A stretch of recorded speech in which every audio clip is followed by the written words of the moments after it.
अस्सलाम वालेकुम व्यूअर्स, मेरा नाम है आबिद सुहेल और मैं वेलकम करता हूं अपने यूट्यूब चैनल पे। तो आज की वीडियो में हम पढ़ेंगे व्यूअर्स कुछ खास तर्जमा करने का आसान तरीका मैं आपको सिखाऊंगा। तो आपसे रिक्वेस्ट है वीडियो स्टार्ट करने से पहले कि आप प्लीज़ वीडियो लास्ट तक देखिए ताकि आपको सारी की सारी समझ आ जाए। तो चलते व्यूअर्स वीडियो स्टार्ट करते हैं।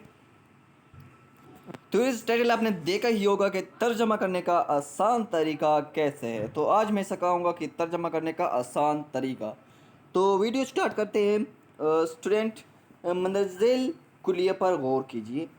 इस फार्मूले पर गौर से देखिए कि सबसे पहले टेंस जीसीबी सेंटेंस में सब्जेक्ट आता है फेल, उसके बाद हेल्पिंग वर्ब आता है, उसके बाद वर्ब की फॉर्म आती है और उसके बाद लास्ट में ऑब्जेक्ट मफूल आता है।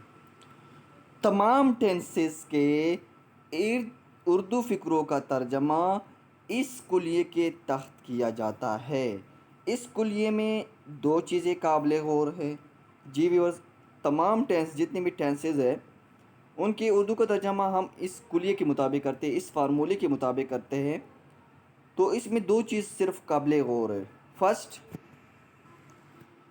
है हमारे पास हेल्पिंग वर्ब कि इमदादी फ़ेल कौन सी इस्तेमाल होगी, वर्ब की कौन सी फॉर्म इस्तेमाल होगी।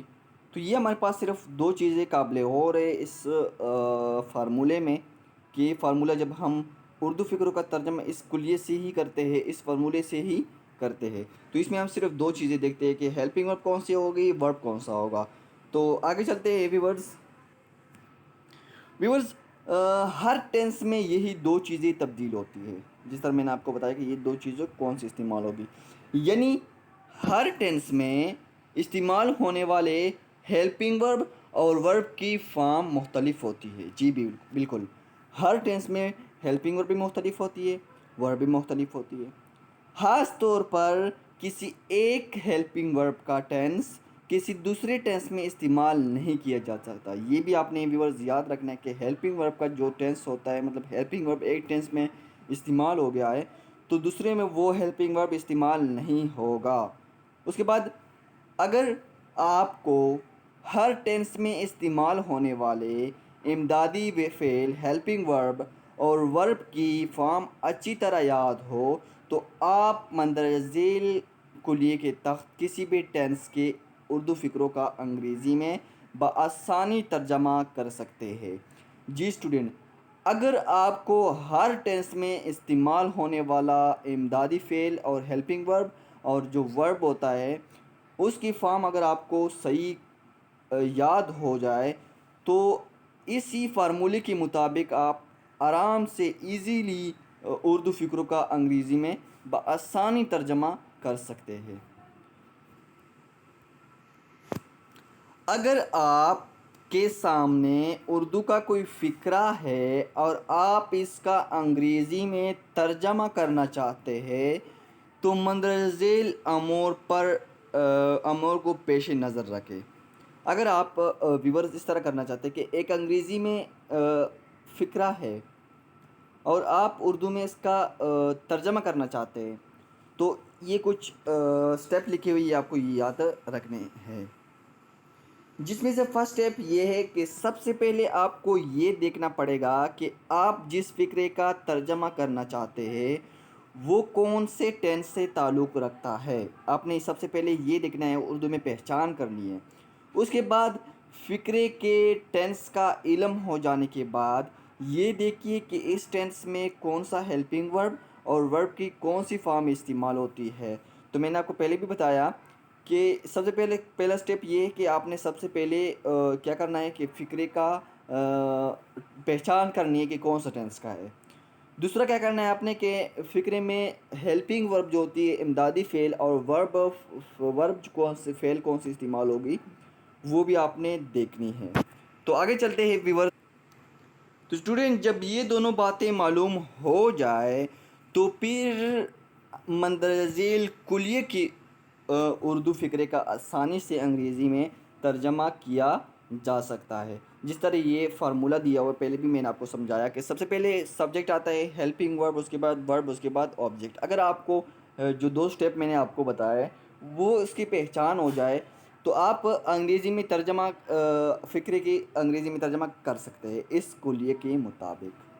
तो आगे चलते हैं। इस कुलिये के मुताबिक सबसे पहले फ़ाइल का तर्जमा किया जाता है, फिर मतलूबा टेंस का इमदादी फ़ेल हेल्पिंग वर्ब लगाया जाता है और फिर टेंस के मुताबिक वर्ब की फॉर्म लगाई जाती है और आखिरी में मफ़ूल का तर्जमा किया जाता है। बिल्कुल बहुत ही आसान।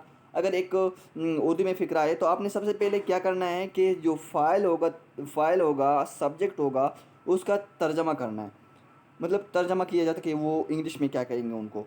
फिर मतलूबा टेंस का जो टेंस होगा उसका जो हेल्पिंग वर्ब लगेगा वो कौन सा हेल्पिंग वर्ब लगेगा और फिर टेंस के मुताबिक वर्ब कौन की फॉर्म कौन सी लगेगी और आखिर में ऑब्जेक्ट कौन सा लगेगा।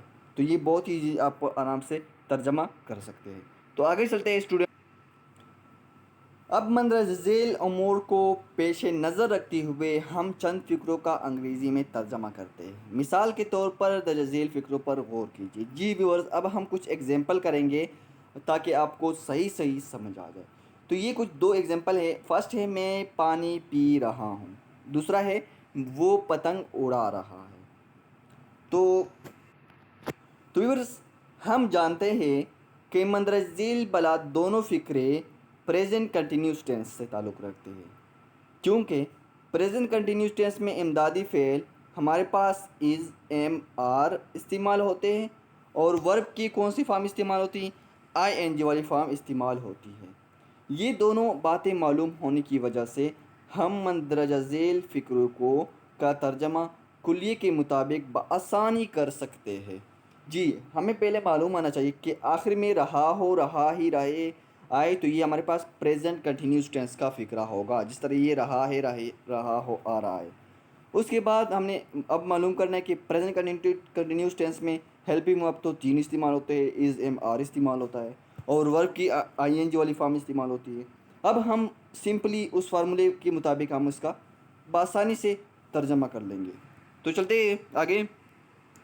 तो स्टूडेंट, ये है तर्जमा इसका। जिस तरह लिखा हुआ है सब्जेक्ट, हेल्पिंग वर्ब और ऑब्जेक्ट। जिस तरह पहले फिक्रे में हमारे पास है आई एम ड्रिंकिंग वाटर, मैं पानी पी रहा हूँ, तो रही हूँ। तो ये हमारे पास क्या हुआ, ये तर्जमा इसका निकल गया। आई हमारे पास सब्जेक्ट हो गया, एम हमारे पास हेल्पिंग वर्ब, जिस तरह हमने कहा कि इज़ एम आर इस्तेमाल होंगे। ड्रिंकिंग हमारे पास वर्ब की आई एन जी वाली फॉर्म इस्तेमाल होगी और वाटर हमारे पास ऑब्जेक्ट। उसके बाद हमारे पास है he is flying a kite, वो पतंग उड़ा रहा है। तो ये ही हमारे पास आ गया। सब्जेक्ट इज़ हमारे पास helping verb is am are इस्तेमाल होते हैं पास्ट कंटिन्यूस टेंस में। वर्ब की फ्लाइंग वाली आई एन जी वाली फॉर्म इस्तेमाल होगी। अ काइट हमारे पास ऑब्जेक्ट आ गया। तो सबसे पहले फ़िक्रे में हमने सिर्फ ये देखना है कि कौन सा फ़िक्रा है, कौन सा टेंस है ये, और उसके बाद टेंस में कौन सा हेल्पिंग वर्ब, कौन सा वर्ब इस्तेमाल होते हैं। तो सिंपली से हम इसका सेंटेंस का तर्जमा इंग्लिश में इनको कर सकते हैं। तो आज का क्लास हमारे पास यहीं पर ख़त्म हो गया है व्यूवर्स, और मुझे उम्मीद है कि आपको तर्जमा करने का आसान तरीका समझ आ गया होगा। तो आप सिर्फ यही रिक्वेस्ट कि इस वीडियो को लाइक करो, शेयर करो, इस चैनल को सब्सक्राइब करो ताकि आने वाली वीडियोज़ आप तक वक्तन बवक्तन पहुँचती रहे। तो स्टूडेंट, मुझे दो इजाज़त। अल्लाह हाफिज़।